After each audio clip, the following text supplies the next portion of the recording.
Eden தோட்டத்தில் இருந்த சர்ப்பம் யார் என்றும் அது ஏன் ஆதாமையும் ஏவாளையும் வஞ்சித்தது என்றும் இந்த வீடியோவில் பார்ப்போம். வேத ஆராய்ச்சியாளர்கள் என்ன சொல்லுகிறார்கள் என்றால், பரலோகத்திலிருந்து தேவனால் தள்ளப்பட்ட தூதன், இவன் பெயர் லூசிபர். இவன் பரலோகத்திலே தேவனை ஆராதிக்கும் தூதர்களில் பிரதானமானவனாயிருந்தான். தன்னுடைய இசையால் தேவனை மிகவும் பிரியப்படுத்துவான். இவனுடைய இசையில் தேவன் மிகவும் பிரியப்பட்டு அவனுக்கு மிகுந்த வல்லமைகளை கொடுத்தார். கொஞ்சம் கொஞ்சமாக அவனுக்குள் பெருமை வந்தது. தன்னுடன் இருந்த மற்ற தூதர்களையும் தன் வசப்படுத்தி கொண்டான். தேவனுக்கு சமமாகவும் தேவனை போல் அவருடைய சிங்காசனத்தில் அமர வேண்டும் என்றும் தன் இருதயத்தில் நினைத்தான். தேவனுக்கு மறைவானது ஒன்றுமில்லை. இருதயத்தின் யோசனைகளும் அவருக்கு தெரியுமல்லவா? பெருமை உள்ளவனுக்கு தேவன் எதிர்த்து நிற்கிறார் என்றும் வேதத்தில் சொல்லப்பட்டிருக்கிறது.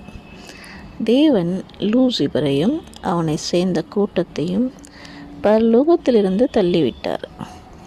அதனால் மிகுந்த கோபமடைந்து சாத்தானாக மாறினான். தேவனுக்கு விரோதமாய் செயல்படத் தொடங்கினான்.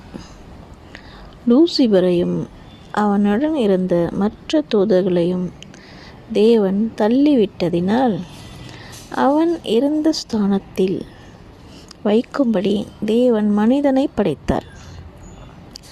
ஏதேன் என்னும் ஒரு தோட்டத்தை உண்டாக்கி அதிலே மனிதனை வைத்தார். ஒரு கட்டளையும் கொடுத்திருந்தார். அதை அறிந்த சாத்தான் தேவன் இல்லாத நேரத்தில் மெதுவாக தோட்டத்திற்குள் நுழைந்தான். அங்கிருந்த சர்ப்பத்திற்குள் புகுந்து தந்திரமாக ஏவாளை ஏமாற்றினான். தேவனுடைய கட்டளையை மீறும்படி செய்து அவர்களை தேவனுடைய சாபத்திற்குள்ளாக்கினான். சாத்தானை குறித்து வேதத்திலே எழுதப்பட்ட சில வசனங்கள். ஏசாயா 14 அதிகாரம் 12 அதிகாலையின் மகனாகிய விடிவெள்ளியே, நீ வானத்திலிருந்து விழுந்தாயே. ஜாதிகளை ஈனப்படுத்தினவனே, நீ தரையிலே விழ வெட்டப்பட்டாயே. நான் வானத்துக்கு ஏறுவேன், தேவனுடைய நட்சத்திரங்களுக்கு மேலாக என் சிங்காசனத்தை உயர்த்துவேன்.